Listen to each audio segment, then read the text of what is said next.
Well, good morning, guys. It is the Friday of Memorial Day weekend, and it's a day that I love to kick off right with a trip to the river. This is the day we officially open up boating season. Now, we always do a few little shakedown runs early season because, after all, it gets pretty warm by April down here. But for today, it's finally nice and hot enough to get in the water. And we are just a few miles upriver of Fred's on the River in French Settlement, Louisiana. And we have the boat out here beached up. Got the dogs, giving them a chance to run around and cool off in the river. Water feels great today. Tomorrow, we're gonna head out to the legendary Blind River Bar and then out to Lake Maurepas. Now, let's be honest, guys. It ain't the Bahamas, right? But it is a nice white sandy beach just 5 miles from our house. So this has been a family tradition going back multiple generations. In fact, I have a picture of one of my grandfathers on his boat right here in about the same area at a sandbar. And that must have been taken back in the 50s. So definitely a great place to enjoy the family. It's pretty early. It's 11 a.m. Things really don't kick off till around 1 or 2. So as for right now, I've got the whole thing to myself.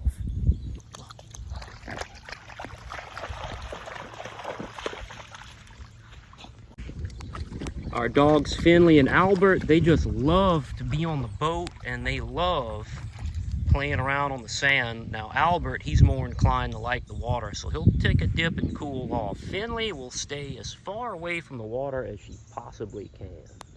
So let's talk a little bit about why I chose a Chaparral. There are many bow riders of many brands on the market. Why this particular one? Why this particular model? For several years, I'd wanted this very model and this very size, and there were good reasons for that. One, it's a fishing ski. As it turns out, now that I'm doing boat riding recreationally, I end up not fishing a lot. So we don't use the fish functions, but because it's a fishing ski, we have some neat features that make boating and maintenance a little bit easier. One of the main features of the fishing ski is that most of the interior is removable, including these fishing seats, so they pull out and lock into some flanges in the front and rear of the boat. But I can pull one of the seats and one of the pieces of the upholstery on the starboard side, or port side. I prefer starboard, but it ends up giving me a walkthrough, so we don't have to step on the upholstery. It helps you maintain the thing a lot easier. And I usually just leave that seat and that piece of upholstery at home.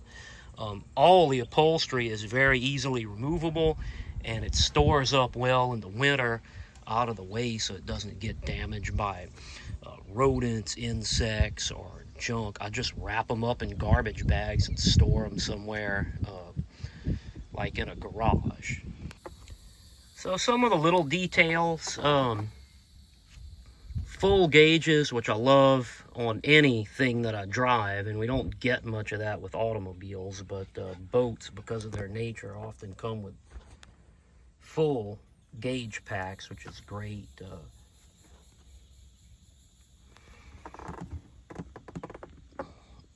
The cleats on Chaparrals are generally thicker and better than some of the lesser boat brands. These are nice, thick, heavy stainless cleats. They don't wiggle. They're backed very well. You can feel the quality of that.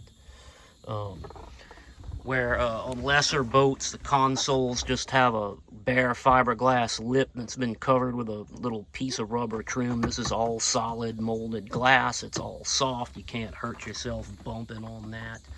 Every handle in this boat is solid, heavy, and well backed, doesn't wiggle. Again, it just goes to that feeling that this boat is just a little safer and secure than some of the other ones that I considered. Back on dry land, it's about 4 o'clock. Got everything cleaned up and put away.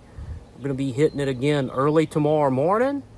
Going to be heading over to the legendary Blind River Bar and then out to Lake Maurepas. So we'll see you in the morning. Well, good morning.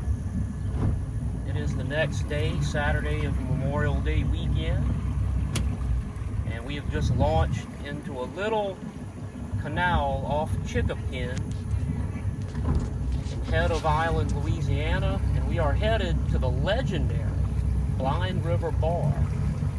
As you can see, I'm popping the boat in and out of gear because this canal is about 3 feet deep, and I don't have a lot under the skeg, so I'm staying out of gear as much as I'm in gear. That way if I hit something, I'm not in gear, risk less damage. It takes a lot of patience, yes, but we'll get there without any bad incidents. So in about 100 yards, we'll turn in the Chickapin Canal and head over to BRB.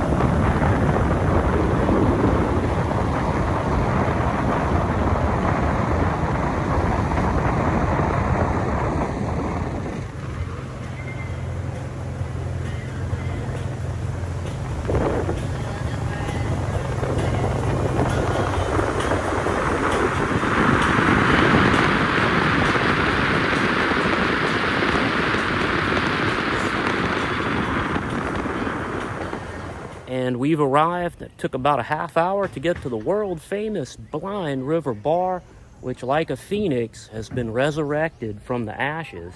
It burned down in 2016. It was heartbreaking because this is one of the places that got me into boating. I was taken here as a teenager on a boat very similar to the Chaparral once, and had to come back again. But the staff is great. These really good guys got us all docked up, and now we're going to check out how it looks inside. We came to a end of year bash here in August. The deck was here, and they set up tents with music, drinks, and food, but the buildings weren't. So this is the first time I get to come in and see the actual building. Now, in addition to the building, we have this beautiful deck, lots and lots of place to tie up, and a splash pad for the kids.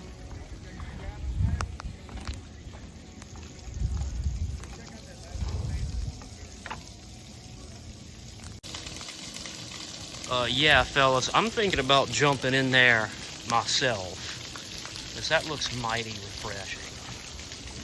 So let's go in and check it out.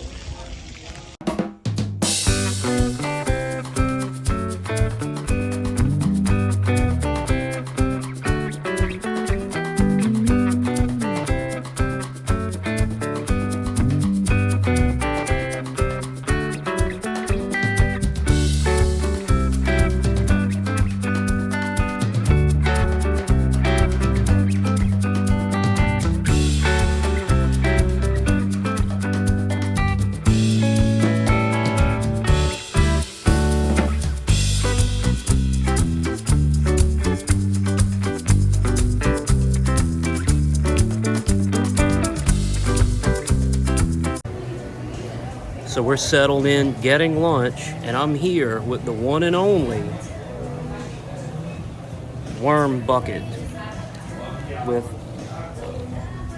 2 worms in every bucket and convenient carry handle.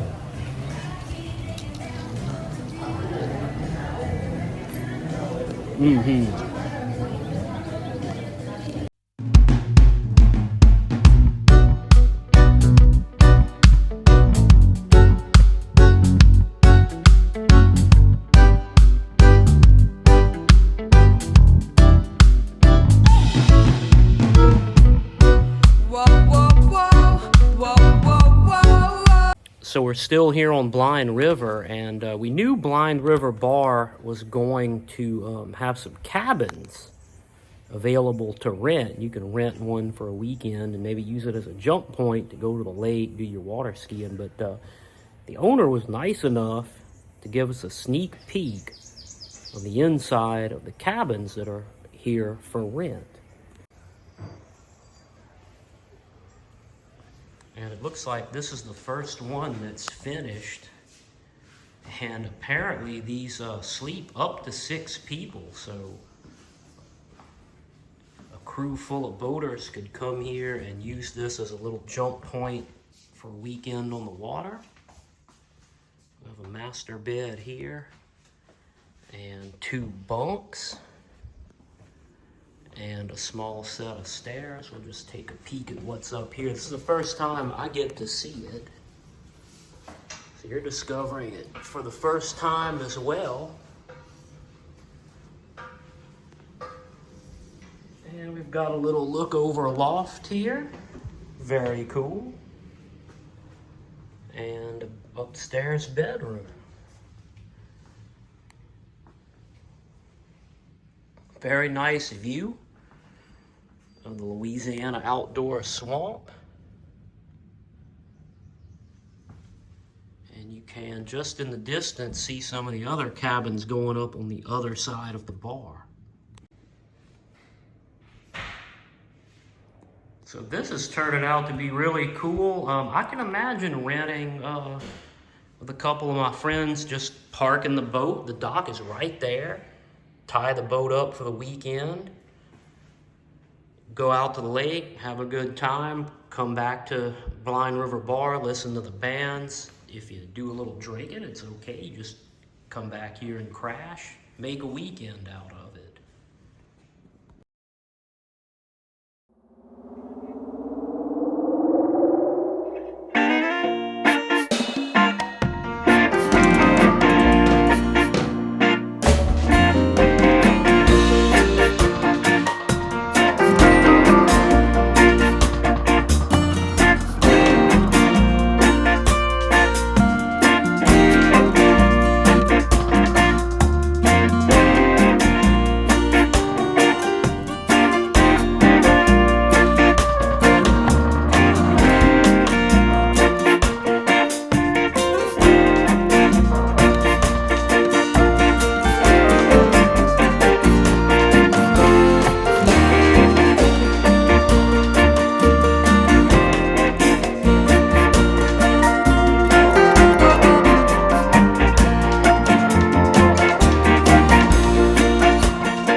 So we're anchored down at Lake Maurepas now, and it is a beautiful, beautiful day, and the water is a perfect 70 degrees. And let me tell you, this is where the party is at.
about 1 o'clock, and the party is rolling in.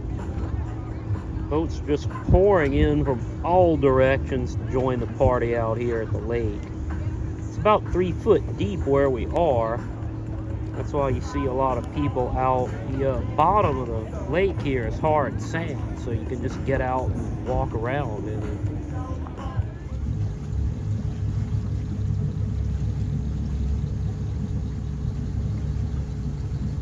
That's just weird.